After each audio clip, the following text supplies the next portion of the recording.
India TV YouTube channel को subscribe करें और बेल आइकन दबाएं।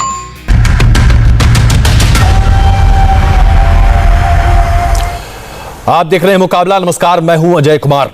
उत्तर प्रदेश की चुनावी धमक अब बहुत साफ तरीके से सुनाई दे रही है और सड़कों पर दिखाई भी दे रही है। उत्तर प्रदेश में चुनाव से ठीक पहले उत्तर प्रदेश के लॉ और ऑर्डर यानी कि कानून व्यवस्था पर बड़े सवाल खड़ी कर रही है विपक्षी पार्टी समाजवादी पार्टी। वैसे तो योगी के समर्थक ये दावे करते हैं कि योगी सरकार में अपराधियों पर बहुत सख्त कार्रवाई हो रही है, अपराधियों की खैर नहीं है। अपराधी अपने गले में पट्टा लगाकर घूमते हैं कि या तो मुझे जेल भेज दो अन्यथा मुझे गोली लग जाएगी। लेकिन ब्लॉक प्रमुख के चुनाव में उत्तर प्रदेश में जिस सड़क पर हिंसा की तस्वीरों को हमने देखा वो कुछ और तस्वीर सामने रख रही है। उत्तर प्रदेश के मुख्यमंत्री योगी आदित्यनाथ के तमाम दावों की धज्जियां उत्तर प्रदेश की सड़कों पर आज उड़ रही हैं और यह कहने की आवश्यकता इसलिए नहीं पड़ती क्योंकि तस्वीरें सब कुछ बोल रही और ये सारी तस्वीरें आज हम आपको दिखाने जा रहे हैं और इसी पर बहस भी करेंगे। उत्तर प्रदेश के तमाम जिलों की तस्वीरें। सबसे पहले लखीमपुर खीरी की यह तस्वीर देखिए जो जबरदस्त तरीके से वायरल भी है। एक महिला के साथ जिस तरह से यहां पर बदसलूकी हुई है, उनकी साड़ी खींची गई, जिस तरह की बदहवासी उनके सामने दिखाई दी, यह बताता है कि किस तरह से महिलाओं के प्रति अपराध को लेकर भी कोई शर्मसार नहीं हो रहा। इस पूरे मामले में एक सीओ समेत 7 पुलिस वालों को सस्पेंड किया गया है और अब तक इस मामले में एक बीजेपी के कार्यकर्ता की गिरफ्तारी भी हुई है। लेकिन जितने लोग यहां पर दिखाई दे रहे हैं उससे तो स्पष्ट है कि यहां पर कानून की धज्जियां हुई है।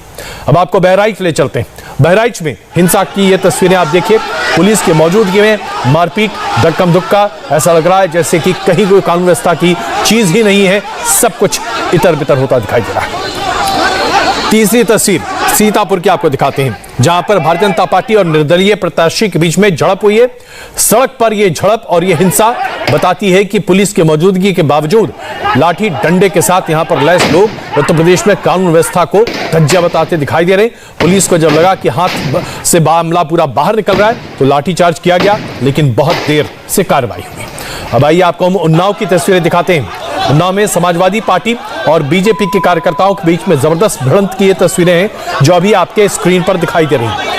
आप इन तस्वीरों को देखिए और पुलिस के इस लाठीचार्ज को देखिए। क्या इसके बाद आपको लगता है कि उत्तर प्रदेश में फिलहाल इस खास करके स्थानीय निकाय के चुनाव के आधार पर कहा जा सकता है कि यहां पर कानून व्यवस्था है? अब आपको ले चलते हैं बस्ती में समाजवादी पार्टी और भारतीय जनता पार्टी के प्रत्याशियों के बीच की भिड़ंत की तस्वीरें भी अब हम आपके सामने स्क्रीन पर दिखा रहे हैं। देखिए इन तस्वीरों को और अंदाजा लगाइए क्योंकि ये तमाम तस्वीरें उत्तर प्रदेश की मौजूदा सरकार पर कई सवाल खड़े कर रही हैं। ये तस्वीरें आपको हम दिखा रहे हैं और अब दिखाते हैं आपको बुलंदशहर की तस्वीर। ये देखिए पुलिस बिल्कुल अपने आप को संयमित रखे हुए है।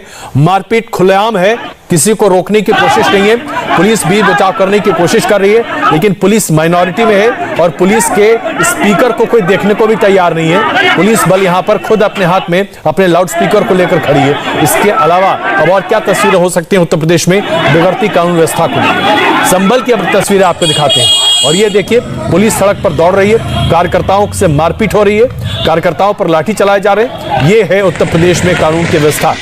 और अब आपको दिखाते हैं उत्तर प्रदेश के मुख्यमंत्री योगी आदित्यनाथ के गृह प्रदेश यानी कि गोरखपुर की तस्वीरें जहां पर समाजवादी पार्टी के कार्यकर्ताओं पर हिंसा के आरोप लगे हैं। देखिए सड़क पर दौड़ा दौड़ाम चल रहा है, मारपीट हो रही है, पुलिस वाले भी मौजूद कहीं दिखाई नहीं देते हैं और सड़क पर दो गुटों के बीच में जबरदस्त हिंसा है। ये तमाम हिंसा की तस्वीरें आज उत्तर प्रदेश के कोने कोने से।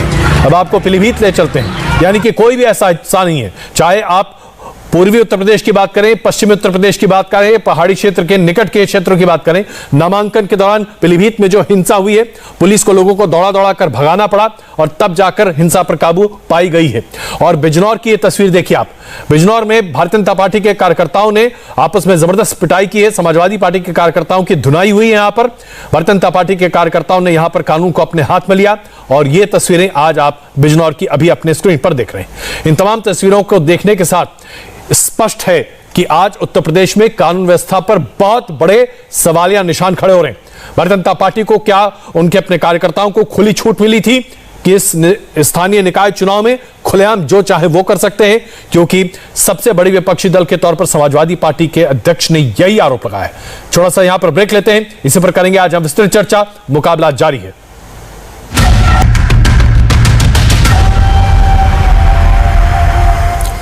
और आइए आप देख रहे हैं लगातार मुकाबला। चर्चा हम कर रहे हैं उत्तर प्रदेश के कानून व्यवस्था की। तस्वीरें हमने आपको अभी तक दिखाई, जो कि अपने आप में उत्तर प्रदेश में कानून व्यवस्था पर भरोसा तो नहीं बनाती। उत्तर प्रदेश में अब तक 4 साल में लॉ एंड ऑर्डर पर क्या क्या दावे किए गए, जरा ये देखिए। उत्तर प्रदेश में पुलिस और बदमाशों के बीच में 7,500 से ज्यादा मुठभेड़ दर्ज की गई है। उत्तर प्रदेश में 5 लाख से 5,000 तक के इनामी बदमाश मारे गए हैं। अब तक बीते 4 साल में 135 इनकाउंटर किए गए हैं, जिसमें अपराधियों को उड़ा दिया गया है। उत्तर प्रदेश के मुठभेड़ों में जहां पर पुलिस और अपराधियों के बीच मुठभेड़ हुई है, उसमें 2,900 अपराधी घायल हुए और उत्तर प्रदेश की इन तमाम मुठभेड़ों में बीते 4 साल में 14 पुलिसकर्मी शहीद भी हुए। ये तमाम हम आपको आंकड़े दिखा रहे हैं, जो कि उत्तर प्रदेश में कानून व्यवस्था को बहाल रखने के दावे के तौर पर प्रस्तुत किया गया। लेकिन समाजवादी पार्टी के मुखिया अखिलेश यादव इन तमाम दावों को धता बताते हैं। भारतीय जनता पार्टी ने अपने गुंडों को सड़कों पे छोड़ दिया और पूरा का पूरा चुनाव लूट लिया। जिला पंचायत में जो कुछ किया वो सबके सामने है। उससे भी एक कदम आगे निकल गए ब्लॉक प्रमुख के चुनाव में। जब जनता ने इन्हें हरा दिया तो जनता का बहुमत का मजाक उड़ाने के लिए, अपमानित करने के लिए लोकतंत्र में भारतीय जनता पार्टी ने अपने गुंडों को खुली छूट दी है। और मैं आपको कह सकता हूं, पूरी तरीके से प्रशासन के लोग इसमें जिम्मेदार हैं, वो शामिल थे। जिस जिले का डीएम एसपी खुद चुनाव को हराने के लिए बैठा हो तो क्या उम्मीद करोगे उनसे आप? ऐसे अधिकारियों की भी समाजवादी पार्टी सूची बना रही है। समाजवादी पार्टी ऐसे अधिकारियों की सूची बना रही है। बहुत बड़ा बयान है अखिलेश यादव का, खास करके जब वो कह रहे हैं कि गुंडों को खुली छूट दी गई है। इसी पर हम मुकाबला हमारा जारी रहेगा एक छोटे से ब्रेक के बाद। लेकिन आपको बता दें हमारे साथ कौन कौन जुड़ेंगे। राकेश त्रिपाठी जी भारतीय जनता पार्टी से, साधना भारती जी कांग्रेस से, घनश्याम तिवारी जी समाजवादी पार्टी से, विजय शंकर तिवारी जी वीएचपी से और हसन दयालवी इस्लामिक स्कॉलर हमारे साथ जुड़ेंगे। आप सबके बीच मुकाबला बस इस छोटे से ब्रेक के बाद।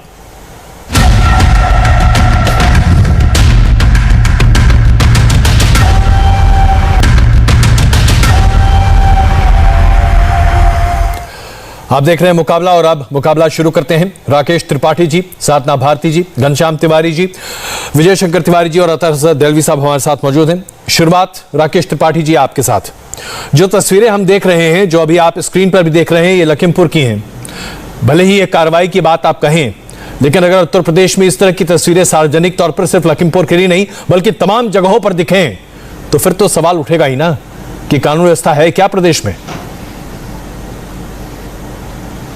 देखिए अजय जी, कानून व्यवस्था को लेकर के उत्तर प्रदेश की क्या छवि पहले रही है और आज क्या छवि बनी है, इन दोनों की अगर तुलना करके देखेंगे तो एक बहुत बड़ा परिवर्तन आज आपको उत्तर प्रदेश में दिखाई पड़ेगा।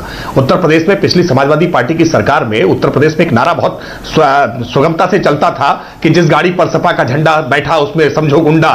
जिस तरह से समाजवादी पार्टी गुंडागर्दी के चरित्र पर, अराजकता के आधार पर चुनाव लड़ती रही है, वो उसी तरह का इस बार भी करने का प्रयास कर रही है। और जिस तरह से पंचायत के चुनाव में बुरी तरह से पराजित हुई है, ब्लॉक प्रमुखों के चुनावों में उनकी यह हताशा दिखाई पड़ रही है। स्थान स्थान पर जानबूझ करके वो षड्यंत्र के तहत अराजकता फैलाने का काम कर रहे हैं। उनके पास चूंकि बीडीसी के निर्वाचित सदस्यों की संख्या कम है, वो ब्लॉक प्रमुख जिता नहीं सकते, तो हताशा और निराशा में जानबूझ करके भारतीय जनता पार्टी के प्रत्याशियों के साथ मारपीट करने का प्रयास कर रहे हैं, प्रशासन को धमकाने का प्रयास कर रहे हैं। कई वीडियो इसके लगातार वायरल हो रहे हैं। जिस तरह से गोंडा में इनके पूर्व विधायक बैजनाथ दुबे का इस तरह वीडियो वायरल है, इनके एक एमएलसी का वीडियो वायरल है। मैं चाहता हूं, मैं आमतौर पर पहली वक्तव्य पर टोकता नहीं हूं, लेकिन आज मौका है, मुझे टोकना पड़ेगा। लखीमपुर खीरी में आपको लगता है समाजवादी पार्टी के कार्यकर्ताओं ने अपने ही पार्टी के उम्मीदवार के साथ ये सब कुछ किया? महिला के साथ जो बदसलूकी हुई है, नहीं लखीमपुर खीरी में, हाँ क्या हुआ वो क्या है अजय जी? लखीमपुर खीरी में वो निर्दलीय प्रत्याशी है, निर्दलीय प्रत्याशी है जिनके समर्थकों ने इस तरह का और किया किसने है ये बताइए ना। की सरकार ने भी इसको संज्ञान लिया, प्रशासन ने भी संज्ञान लिया। भारतीय जनता पार्टी के एक कार्यकर्ता की गिरफ्तारी क्यों हुई है अगर ये काम समाजवादी पार्टी का है तो? नहीं, वो भारतीय जनता पार्टी के कार्यकर्ता नहीं है, वो निर्दलीय प्रत्याशी यश वर्मा, एक मैं नाम लेकर के बता रहा हूं, वो निर्दलीय प्रत्याशी के समर्थक है, उनके रिश्तेदार हैं और उन्होंने इस तरह का कृत्य किया था जिसको प्रशासन ने आइडेंटिफाई भी किया है, उनकी गिरफ्तारी भी हुई है और वहां पर प्रशासनिक कार्रवाई करते हुए पूरे थाने को सस्पेंड करने का काम उत्तर प्रदेश सरकार ने किया है। चलिए, अब घनश्याम तिवारी जी, समाजवादी पार्टी के मुखिया कहते हैं कि उत्तर प्रदेश में कानून व्यवस्था नहीं है, बीजेपी कहती है ये सब आप ही की देन है। देखिए, दुशासन और कंस राज उत्तर प्रदेश से जाने वाले हैं अच्छे दिन आने वाले हैं। मैं प्रज्ञा मिश्रा जी जो एक जर्नलिस्ट है उनका ट्वीट पढ़ता हूं ताकि राकेश त्रिपाठी का झूठ तार तार हो जाए। केवल बेटी बचाओ की बात हुई थी, मां बचाओ, बहन बचाओ, महिला बचाओ की कोई बात नहीं हुई थी। ये लखीमपुर खीरी है और अनिता यादव सपा की ब्लॉक प्रमुख उम्मीदवार ऋतु सिंह की प्रस्तावक हैं। उनका चीरहरण करते चाल चरित्र चेहरा वाले लोग हैं। ये निंदनीय है, शर्मनाक है। क्या आपने स्मृति ईरानी से एक शब्द सुना? लोग मुख पे मास्क लगाते हैं, स्मृति ईरानी ने तो आंखों पे पट्टी लगा रखी है और मुख पे मास्क लगा रखा है। जिस प्रदेश से 300 से अधिक विधायक हों, जिस प्रदेश से 16 मंत्री हो, केंद्रीय मंत्री हो, जिस प्रदेश से राष्ट्रपति हो, जिस प्रदेश से प्रधानमंत्री हो, उस प्रदेश में कंसराज, दुर्योधन, दुशासन, इस तरह के लोग भारतीय जनता पार्टी के छत्र छाया में इस तरीके से गुंडाई करेंगे, चीरहरण करेंगे और राकेश त्रिपाठी आकर के यहां पर भाषण देंगे? शर्म आनी चाहिए। इनकी बहन होती तो ऐसी भाषण देते क्या? इन लोगों की आंखों की शर्म मर गई है। जो लोग जर्नलिस्ट पे जिस तरीके से हमला हुआ, कौन सा ऐसा चैनल है जिसके जर्नलिस्ट पे हमला नहीं हुआ? पत्थर से मारा गया जर्नलिस्ट को, किसी पे इनकी एक टिप्पणी आई। आंखों की शर्म तब मर जाती है जब आदमी दुशासन की तरह भरी सभा में आता है और इस तरीके से महिला का चीरहरण करता है। और मुझे एक छोटा जवाब, मैं आगे बढ़ूंगा, एक छोटा जवाब यहां पर ले लूं आपसे 1 मिनट में। राकेश जी, देखिए, ये बात कोई और कहता तो उसकी बात बिल्कुल वाजिब मानी जा सकती थी। सूप बोले तो सूप चलनी भी बोले, जिसमें 72 छेद गेस्ट हाउस कांड कोई भूला नहीं है। और किस तरह से भी आज अगर समाजवादी पार्टी की सरकार होती तो बयान अधिकृत रूप से जारी किया जाता, लड़के हैं लड़कों से गलतियां हो जाती हैं। हम तो जिम्मेदारी पूर्वक कह रहे हैं कि जिन लोगों ने गलतियां की है, जिन अपराधियों की अपराध किया है, उन अपराधियों को जेल की सलाखों के पीछे भेजा है। और जिन जिम्मेदार अधिकारियों की जिम्मेदारी थी कि इस तरह की शर्मनाक घटना न घटने पाए, उन अधिकारियों की जवाबदेही तय करते हुए उनको सस्पेंड किया है। हम पीछे हटने वाले नहीं है। गुंडाई जो भी करेगा, अपराध जो भी करेगा, उसकी मुकम्मल जहां जगह तक उसको पहुंचाने का काम करेंगे। हम अपराधियों के साथ जाति मजहब देख करके, कोई अपना पराया देख करके भेदभाव करने वाले नहीं है। अपराधियों का जैसा कृत्य है उसके अनुरूप उसके साथ सलूक होगा। साधना जी, गुंडाई जो भी करेगा उसको नहीं बख्शेंगे। भारतीय जनता पार्टी के प्रवक्ता के इस बयान पर आपको विश्वास है? आदरणीय अजय जी, सबसे पहले तो मैं ये कहूंगी, जिनको प्रभु दारुण दुख दे ताकि मती पहले हर ले, मुझे लगता है वो यहाँ सटीक बैठता है। आज ये कह रहे हैं गुंडाई करने की बात, तो हमने देखा था हाथरस रेप कांड में किस तरह बच्ची को आधी रात में उसकी लाश को जला दिया गया लावारिस की तरह। आज तक कितनी कार्रवाई की है डीएम पे, ये बता दे। एडीजी लॉ एंड ऑर्डर क्या कह रहे थे, रेप नहीं हुआ, क्या कार्रवाई हुई ये बता दे। और अभी लगातार मैं आपको बता रही हूँ, लगातार आवाज उठा रही हूँ मैं इस बात पर, हमीरपुर के अंदर एक छात्रा दीपा लोधी को आत्महत्या पर मजबूर किया गया। इन्हीं के विधायक सांसद पत्र लिखते रह गए, प्रार्थना करते रह गए, सीबीआई की जांच नहीं हुई। अब ये वाली घटना, एक महिला की साड़ी खींची जाती है सरेआम सड़क पर। आप लोकतंत्र को लूटतंत्र बनाने के लिए जनादेश नहीं तो धनादेश से आप जीतना चाहते हैं, बाहुबल से जीतना चाहते हैं। आपके लिए कुर्सी इतनी जरूरी हो गई, फेविकॉल के जोड़ की तरह चिपकना चाहते हैं आप। तो मुझे लगता है अगर रूप बदलने में माहिर मामा मारीच के साथ योगी रूप में रावण ना आता तो सीता माता का हरण ना हो पाता। हजारों राक्षसों के बीच रावण राज्य में सीता माता सुरक्षित रही, लेकिन आज मोदी और योगी राज्य में सीता माता की बेटियां सुरक्षित नहीं है। चाहे हाथरस हो, चाहे उन्नाव हो, कुलदीप सेंगर के लिए किस तरह खड़े हुए, उसके दोस्त को जिला पंचायत अध्यक्ष का टिकट दिया गया और उसके बाद हो हल्ला मचाया मीडिया ने। आज पत्रकारों पे हमला, आज महिलाओं पे हमला, आज किसानों पर हमला। अरे ये सरकार क्या करना चाहती है? लॉकडाउन में सब बंद था, कचहरियां खुली थी, चंदा चंपत घोटाला चल रहा था, किसान सड़कों पर, उनकी चिंता नहीं, चुनावी चकल्लस की चिंता है इनको। आज इन्हें शर्म आनी चाहिए। और मैं यही कहूंगी, जो व्यक्ति एक महिला का सम्मान नहीं कर सकता, वो अपनी माँ, बहन और बेटी के साथ साथ भारत माता का भी सम्मान नहीं कर सकता। तो जय श्री राम और जय भारत माता के नारे लगाने से पहले गिरेबान में झांक कर देखिए और बर्खास्त कीजिए। ये सस्पेंड वस्पेंड करने से कुछ नहीं होता। राकेश जी, इससे पहले कि मैं आपके पास आऊं, मैं जरा विजय शंकर जी के पास चलूं। विजय जी, उत्तर प्रदेश की सड़कों पर जिस तरह से अभी हमने तस्वीरें देखी हैं, कोई ऐसा शहर नहीं है, कोई ऐसा कस्बा नहीं है जहां इस तरह की तस्वीरें सामने नहीं आई हैं। कानून व्यवस्था पर यह बड़ा सवाल नहीं है क्या?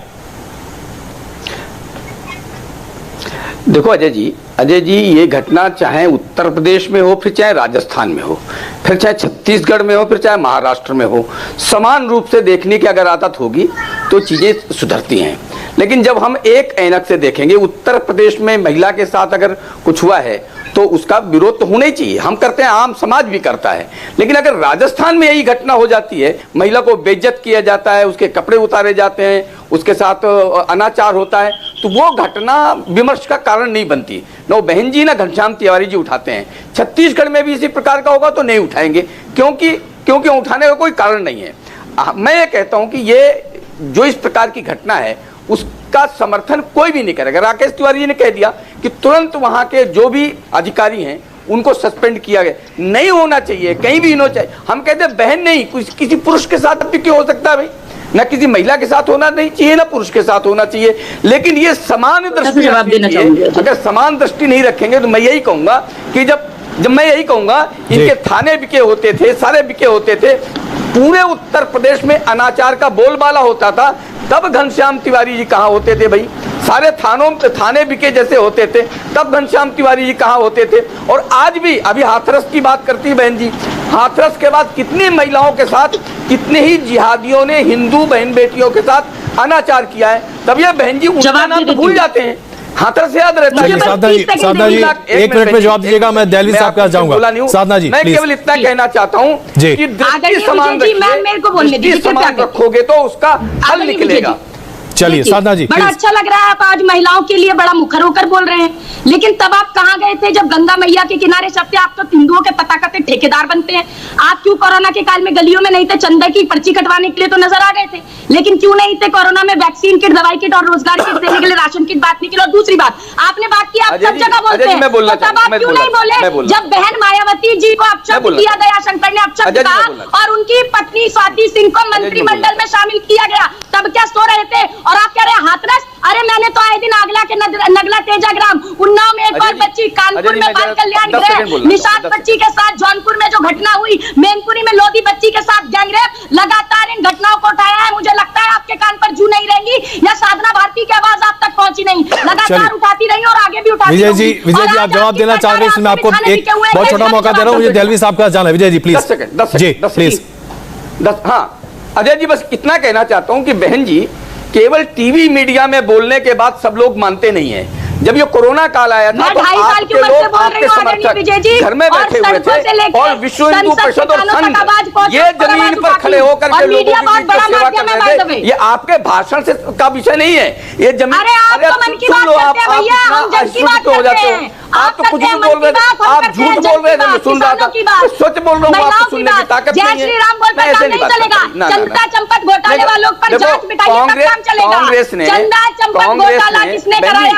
कैसे लॉकडाउन में चंदा चंपत घोटाला हो गया, कैसे आप बीएचपी वाले नजर नहीं आए थे? अच्छा गंगा मैया की किनारे लाशों को आपने हिंदू संस्कृति के ठेकेदार बनते हैं तो बताइए तो, सुन लीजिए, बताइए तो। नहीं आप मन की बात मत करो। अच्छा साधना जी प्लीज, साधना जी सुन लीजिए जरा, विजय जी की बात सुन लीजिए, हमें अभी हमारे पास वक्त है। पता है जी, मुझे पता है कि कांग्रेस ने महिलाओं का एक गाली देने वाला पूरा ब्रिगेड उतारा है और इतने निकम्मे हो गए हो कि जवाब देते नहीं बनता। उनको पता है कि महिलाएं उठाएंगे तो इनको लोग जवाब देंगे तो हम कहेंगे देखो महिलाओं की इज्जत नहीं करते हैं। यानी इसलिए आपका सम्मान आपके हाथ में है। आप जब बोलते हैं तो उसके सुनने का भी सामर्थ्य होना चाहिए। मैं समझता हूँ कि कांग्रेस बिना रीढ़ की हड्डी वाली कांग्रेस के आप प्रवक्ता हैं, आपका कोई जनाधार नहीं है, आप जमीन पर नहीं है, आप कहीं पर नहीं है, आप केवल टूल किट वाले प्रोपोगंडाबाज बन गए हैं।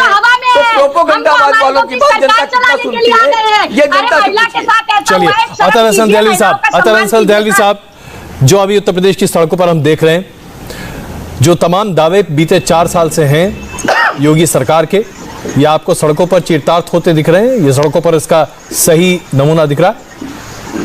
देखिए अजय, मेरा कहना तो ये है कि मैं यहाँ पर एक बात से शंकर जी से थोड़ा सहमत हूँ कि लॉ एंड ऑर्डर की प्रॉब्लम या बल्कि जो कुछ उत्तर प्रदेश में हो रहा है वो एक महिला के साथ साथ भारतीय लोकतंत्र का चीरहरण है। ये हम सब जानते हैं कि पिछले आम जो चुनाव हुए थे ब्लॉक स्तर पे, पंचायत में, उसमें योगी सरकार को किस हार का मुंह देखना पड़ा था और अचानक जिला पंचायत के जो चुनाव हुए जिला प्रमुख के, तो जो कुछ हमारे सामने वो हो रहा है तो ये सही है। और मैं एक बात बड़े अदब के साथ कहना चाहता हूँ कि चुनाव तो बंगाल में भी हुआ था और जब हमारी मान्यता है कि जन ही जनार्दन है और बड़ी तादाद से बंगाल में वोट दिया, तो जो आदमी जो व्यक्ति एक संवैधानिक पद पर बैठे हुए हैं यानी गवर्नर महोदय से लेके और दिल्ली से मंत्रियों और अलग अलग स्टेट के लोग जाते हैं और वहां जाके बंगाल और ममता को बताते हैं। मैं उसका समर्थक नहीं हूँ, जो कुछ बंगाल में किसी के साथ भी उस पर बिल्कुल कार्रवाई होनी चाहिए, लेकिन जो कुछ उत्तर प्रदेश में हो रहा है भाई ये क्या चीज है? मैं यहाँ बीजेपी के प्रवक्ता से एक सवाल करता हूँ अपने शंकर तिवारी जी से, चूंकि इनके पास एक आसान नुस्खा है, राम के चंदे में घोटाला और तो जिहादियों का हाथ, गंगा के किनारे अगर लाशें दबा दी जाएंगी तो जिहादियों का हाथ, हाँ बनारस के अंदर अगर सड़कों पे गंदा पानी फिरे तो जिहादियों का हाथ। विश्व आपको मालूम होना चाहिए, शर्म की बात है, यूनिसेफ ने या यूनेस्को ने बाकायदा ट्वीट करके कहा है कि उस्ताद बिस्मिल्लाह खान जो भारत के भारत रत्न थे, उनकी गली का ट्वीट और उस गली में जो कुछ कूड़ा कचरा फिर रहा है ये इंटरनेशनल मीडिया ने देखा। अरे भाई वो तो प्रधानमंत्री का अपना क्षेत्र था। सवाल यह है कि उत्तर प्रदेश के अंदर लॉ एंड ऑर्डर की हालत जितनी ज्यादा खराब हो रही है, एक पत्रकार केरल से चलता और कहता है कि हाथरस में क्या कुछ होगा, आप उसको जेल में डाल देते हैं और वहां गवर्नर जो ममता बनर्जी को बताते हैं कि आपके यहाँ क्या हो रहा है।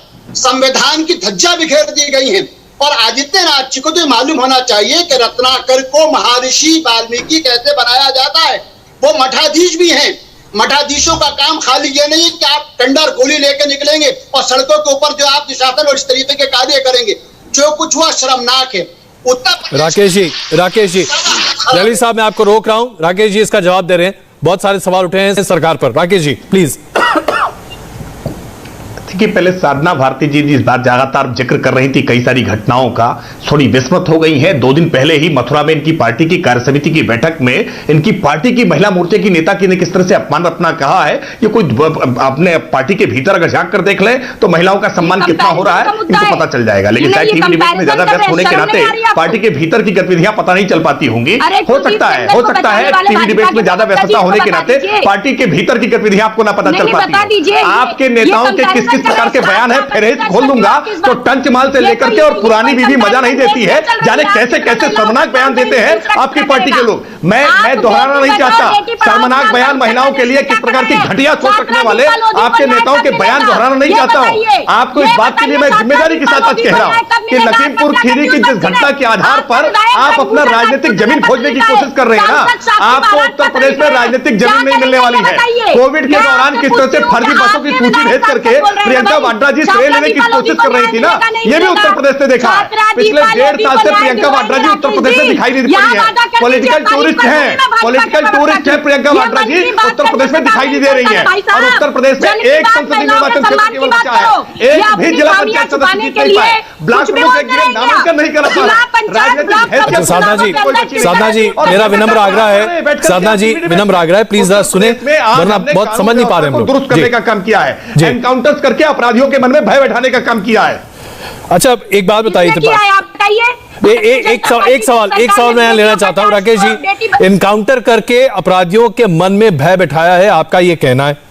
मैं ये जानना चाहता हूं कि अपराध की तमाम सूची अगर मैं आपके सामने रख दूं, बस इसका जवाब दे दीजिएगा। 2017 में उत्तर प्रदेश में 4300 हत्याएं होती हैं, साल 2018 में 4018 हत्याएं होती हैं, 19 में 3900 हत्याएं होती हैं और साल 2020 में 3800 हत्याएं होती हैं। आपने 135 लोगों का एनकाउंटर किया और टोटल हत्याओं के केसेस में मुश्किल से 20% की कमी आई। रुका तो कुछ भी नहीं साहब।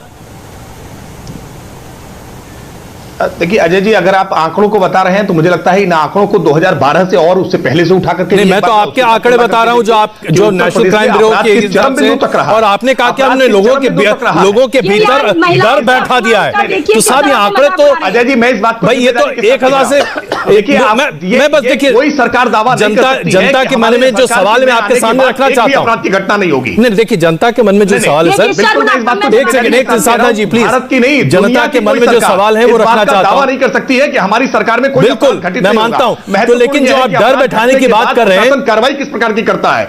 जाति और मजहब के आधार पर अपराधियों पर कार्रवाई पिछली सरकारों में होती थी। आज हमने इस बात का परहेज किए बिना किस जाति का है किस मजहब का है हमने बिल्कुल ध्यान नहीं दिया है। अपराध किस प्रकृति का है उसके आधार पर कठोरता से कार्रवाई की। अच्छा एक मिनट साधना जी प्लीज, साधना जी एक मिनट। घनश्याम तिवारी जी इसका जवाब दे रहे हैं। घनश्याम तिवारी जी, पुलिसकर्मियों आपकी सरकार पर हमेशा ही आरोप लगा जब आपकी सरकार थी कि आप जाति और धर्म देखकर करते थे। यही आरोप आज आपकी पार्टी बीजेपी पर लगाती है। मैं चाहता हूं कि आप इस आरोप को कैसे लगाते हैं जरा जनता के सामने रखिए। देखिए दुशासन अपना डिफेंस कैसे रखता है उसके ऊपर मुझे टिप्पणी नहीं करनी है। सत्य यह है कि भरी दरबार में दुशासन ने चीरहरण किया। यही भारतीय जनता पार्टी का चाल चरित्र चेहरा है। जहां तक ये बड़े बड़े दावे कर रहे थे, इनके घोषणा पत्र में क्या लिखा था? भाग्य लक्ष्मी योजना, हर गरीब परिवार की बेटी को 50,000 का विकास बॉन्ड दिया गया, ठेंगा दिया गया। बेटी बचाओ बेटी पढ़ाओ, बेटी यहाँ पे हम कह रहे हैं चीरहरण हो रहा है महिलाओं का, माओं का, बहनों का। बेटी बचाओ बेटी पढ़ाओ किया इन्होंने, हाथरस में देखा कैसे बेटी बचाया। तीसरा चीज लिखा है महिलाओं की सुरक्षा, 3 नई महिला पुलिस बटालियन। नहीं अभी जो मायावती जी के साथ आप क्या करने का प्रयास कर रहे थे पूरे देश में देखा है। 1995 का गेस्ट हाउस कांड देश भूला नहीं है। आप 1995 का गेस्ट हाउस कांड आपको देश भूला नहीं है, और देश भूला नहीं है मुलायम सिंह जी के उस बयान को कि लड़के हैं लड़कों से गलतियां हो जाती है। समाजवादी पार्टी चाल चेहरा चरित्र की बात कर रही है। समाजवादी पार्टी जिसने अराजकता को हमेशा प्रश्रय देने का काम किया है, अपराधियों को साधना जी मेरा विनम्र आग्रह है, जरा अभी घनश्याम तिवारी जी और राकेश जी के बीच में बहस होने दें प्लीज। Ji please. मैंने कहा, साफ साफ कहा, समाजवादी पार्टी अपराध पर, कानून व्यवस्था पर बहस करने का हिम्मत कहां से लाती है? जिसने अपराधियों को प्रश्रय दिया हो, जिसने अपराधियों को पाला पोसा हो, अपराधियों को पार्टी से विधायक और सांसद बनाया हो, समाजवादी पार्टी के नेता बनने की योग्यता अपराधी होना होता हो, वो समाजवादी पार्टी आज दावा करती है। अरे शर्मा नहीं चाहिए, कानून व्यवस्था पर बोलने का कोई नैतिक अधिकार नहीं आपको है। उसी तरीके से समाजवादी पार्टी के नेतृत्व के द्वारा प्रोत्साहित किया जाता रहा है अपराधियों को।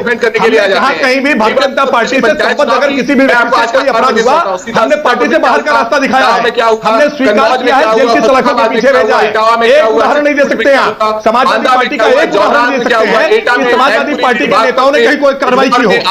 देखा है हमने बलिया में अंबिका चौधरी आपकी पार्टी के नेता नाम लेकर बता रहा। अच्छा प्लीज एक मिनट राकेश जी, घनश्याम जी एक मिनट, हम लोग बहुत अच्छे तरीके से समझ नहीं पा रहे हैं क्या कौन कह रहा है। प्लीज एक मिनट आग्रह, प्लीज एक मिनट।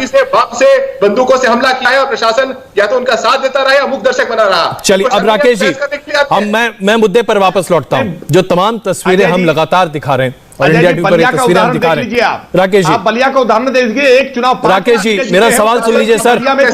राकेश जी घनश्याम जी एक minute please sir, Ghanshyam ji please 1 minute sir, 1 minute sir. अपने घर में महिलाओं को सम्मान देते हैं न दूसरे के घर में महिलाओं को सम्मान देते हैं। चलिए अब राकेश जी मेरा सवाल बड़ा सीधा सा है। उत्तर प्रदेश की सड़कों पर जिस तरह का कोहराम हम देख रहे हैं, यह स्पष्ट कर रहा है कि पुलिस वाले होते हुए भी उत्तर प्रदेश में पुलिस वाले कुछ नहीं कर पा रहे। अगर अपराधियों के मन में इतना ही डर है तो पुलिस वाले इतने डरपोक क्यों हैं उत्तर प्रदेश में? देखिए अजय जी, मैं मानता हूं चुनाव लोकतंत्र में उत्सव की तरह होता है, और इस उत्सव को बदरंग करने का जिन लोगों ने भी प्रयास किया है, मैं उत्तर प्रदेश की पुलिस से अपेक्षा करता हूं और मुझे पूरा विश्वास है कि हर चेहरे को आइडेंटिफाई किया जाएगा और जिस तरह का उसने अपराधी किया है उसके अनुरूप कठोरता से कार्रवाई होगी। हमें पूरा विश्वास है। देखिए लखीमपुर खीरी की जिस घटना के आधार पर बार बार ये बातें कही जा रही हैं, उसमें भी अपराधी को चिन्हित किया गया है, गिरफ्तार करके जेल भी भेजा गया है, और जो जवाबदेह अधिकारी थे उनकी जवाबदेही भी सुनिश्चित की गई है। पूरा थाना सस्पेंड किया गया है, सीओ सस्पेंड किए गए हैं। देखिए हम कतई बख्शने वाले नहीं हैं, हम कानून व्यवस्था को कानून हाथ में लेने के लिए किसी को छूट नहीं देने वाले। जहां कहीं भी किसी ने कानून व्यवस्था को हाथ में लेने का प्रयास किया है, इस लोकतंत्र के उत्सव को तार-तार करने का जिसने प्रयास किया है वो किसी भी पार्टी का हो, मैं इस बात को जिम्मेदारी से कह रहा हूं। अगर कहीं कोई गलती से भारतीय जनता पार्टी के कार्यकर्ता ने भी कहीं कोई अपराध किया है तो बख्शेंगे उसको भी नहीं, किसी को छूट नहीं मिलेगी। ये लोकतंत्र का उत्सव है, हम लोकतांत्रिक मूल्यों के संरक्षण के लिए काम करने वाले लोग हैं। आज आपकी सरकार से और आपकी पार्टी से ये सवाल इसलिए पूछे जा रहे हैं, तीखे सवाल, क्योंकि आपके दावे बहुत बड़े हैं। आपने कहा कि आपने उत्तर प्रदेश में अपराधियों के गले में वो खुद ही पट्टी लगाकर घूम रहे हैं कि हम अपराध नहीं करना चाहते, लेकिन आज जो सड़कों पर दिख रहा है वो तस्वीरें बिल्कुल अलग हैं। अगर आप थाना सस्पेंड कर देते हैं तो क्या मतलब है? यानी आप मान रहे हैं ना कि लोगों में डर भी है, लेकिन जब मौका आता है तो डर गायब हो जाता है। डर बैठा नहीं लोगों के दिमाग में। नहीं देखिए, डर का मतलब यह होता है कि लोग कांपते हैं, रूह कांपती है। अब देखिए अजय जी, मैं इस बात को फिर जिम्मेदारी के साथ कह रहा हूं, ये अभ्यासता अपराधी नहीं है, ये राजनीतिक दलों के द्वारा प्रश्रय किए गए जिन्होंने आज अराजकता फैलाने का काम किया है, हार की हताशा में, निराशा में। ये कोई अभ्यासता अपराधी या इनामी अपराधी नहीं है जो लगातार अपराध करने का काम करते हैं। ये दुस्साहसी है जिन्होंने दुस्साहस किया है राजनीतिक दलों के प्रश्रय पर, जहां पर पूर्व विधायकों ने, वर्तमान विधायकों ने समाजवादी पार्टी के शीर्ष नेतृत्व के द्वारा बाकायदा डायरेक्शन जारी किए गए। वीडियो सर्कुलेट हो रहे हैं इस समय, सोशल मीडिया में वीडियो भरे पड़े हैं। समाजवादी पार्टी के विधायक, पूर्व विधायक किस तरह से लोगों को उत्तेजित कर रहे हैं कि लाठियां ले लो, डंडे ले लो और इस पूरे चुनाव को कब्जा करने का प्रयास करो। जब आपके पास जनबल नहीं होता है, एक छोटा जवाब आपका, फिर मैं साधना जी के पास चल रहा हूं।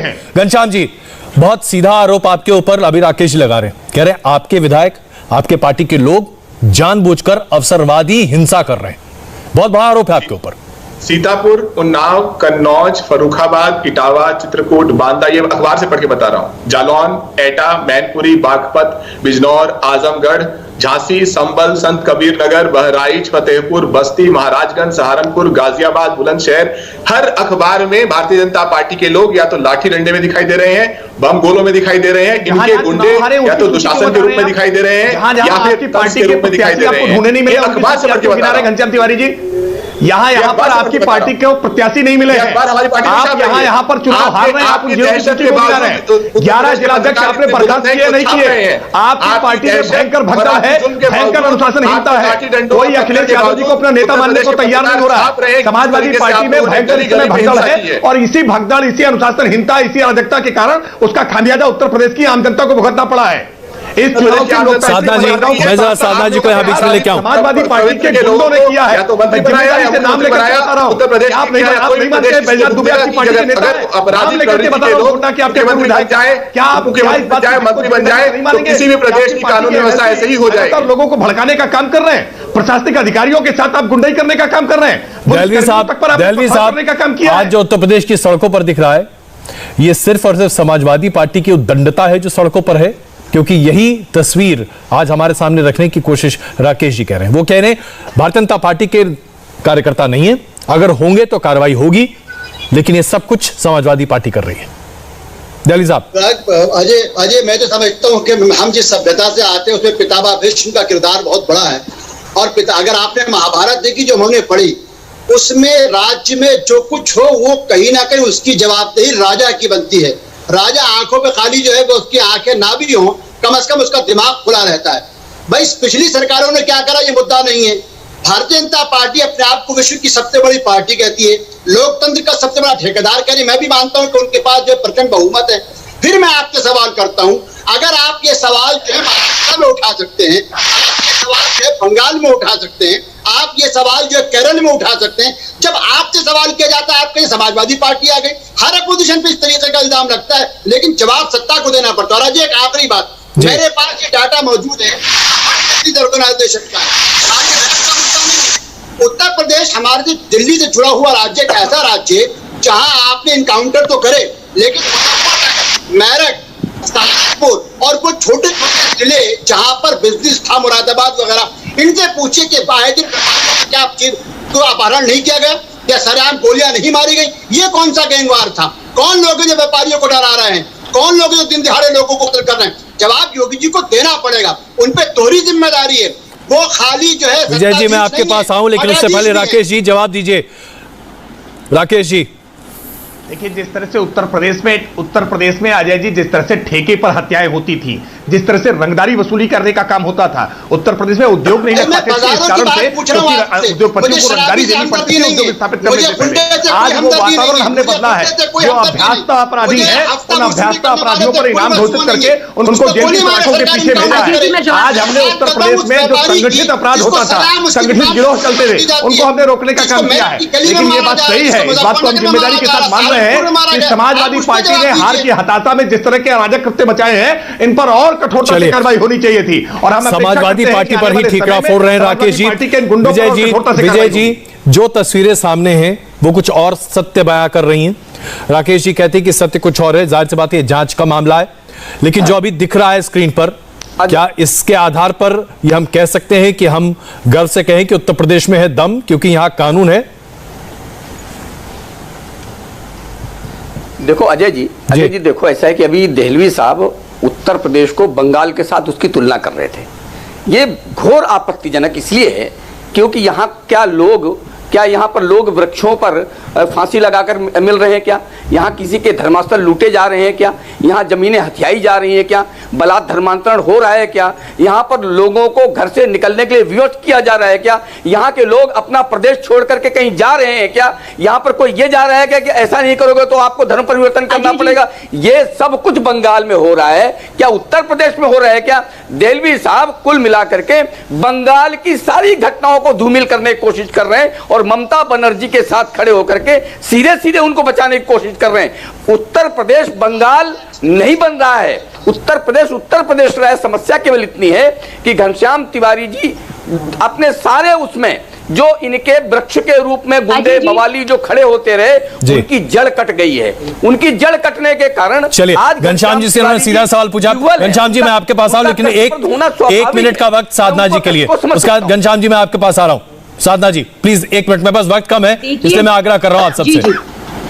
जी जी भारतीय जनता पार्टी के प्रवक्ता हो चाहे विश्व हिंदू परिषद के प्रवक्ता हो, देखिए मुझे लगता है झासाराम बाबा का झूठ चाप चूरन बहुत अच्छा बांटते हैं और मन की बात करना भी सीख गए हैं, लेकिन जन की बात करना आपका परम कर्तव्य होना चाहिए, मुझे ऐसा लगता है। और मैं आपत्ति दर्ज करती हूँ राकेश त्रिपाठी जी की उस बात पे जब वो एक तुलना एक राज्य की दूसरी राज्य से एक महिला के खिलाफ अपराध पर करते हैं। और दूसरी बात जो विजय तिवारी जी जिस तरह से बात कर रहे थे, देखिए साफ सीधी बात है, आगामी चुनाव है तो चुनाव की आहट आते ही भाजपा में धर्म को धंधा बनाने के सब प्रबंध हो जाते हैं और सत्ता की खुरचन चाटने के लिए कुछ नेबलों के भी सांपों से संबंध हो जाते हैं, वही दिखाई देता है। तो ये हिंदू मुसलमान करना बंद कीजिए। और जैसे राकेश त्रिपाठी जी कह रहे थे आपको नाम लेने का देखा है कौन एक्सीडेंटल हिंदू होता है लेकिन चुनाव आते ही चुनावी हिंदू हो जाता है, अपने ब्राह्मण का गोत्र तक बताने लगता है। ये देश में देखा है, कोर्ट के ऊपर जनेऊ पहनने लगते हैं, कोर्ट के ऊपर जनेऊ पहनने लगते हैं। अल्पसंख्यक तुष्टीकरण की पराकाष्ठा करने वाले लोग चुनाव में त्रिपुंड धारण करने लगते हैं, चुनाव में रुद्राक्ष की माला पहनने लगते हैं। ये सब देखा है हमने।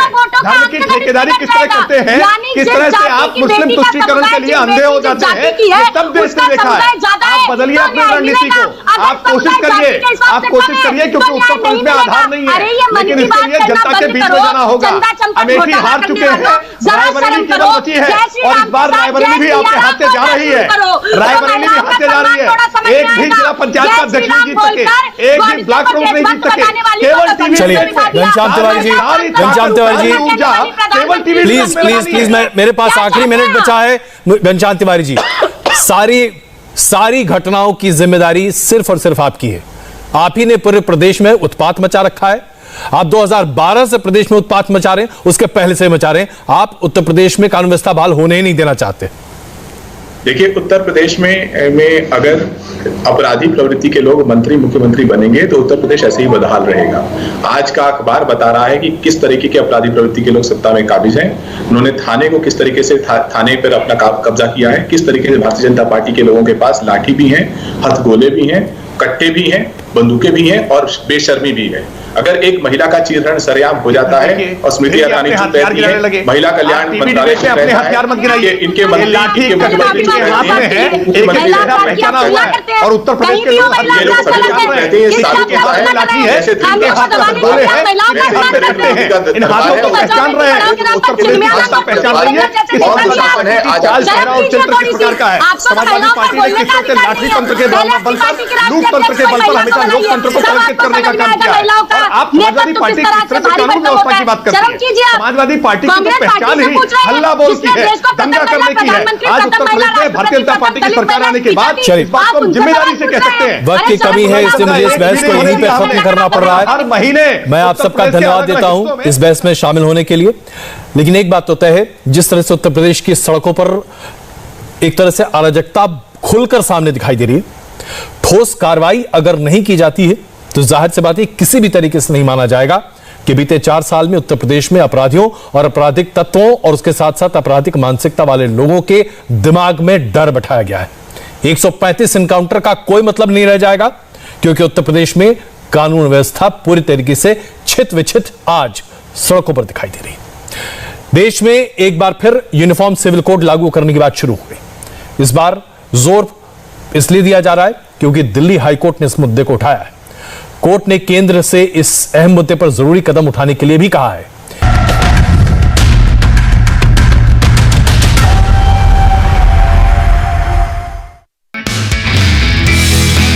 नमस्ते, मैं हूं मीनाक्षी जोशी। वीडियो और खबरों से अपडेट रहने के लिए India TV YouTube channel subscribe करें, बेल आइकन दबाना ना भूलें। जुड़े रहें इंडिया टीवी के साथ।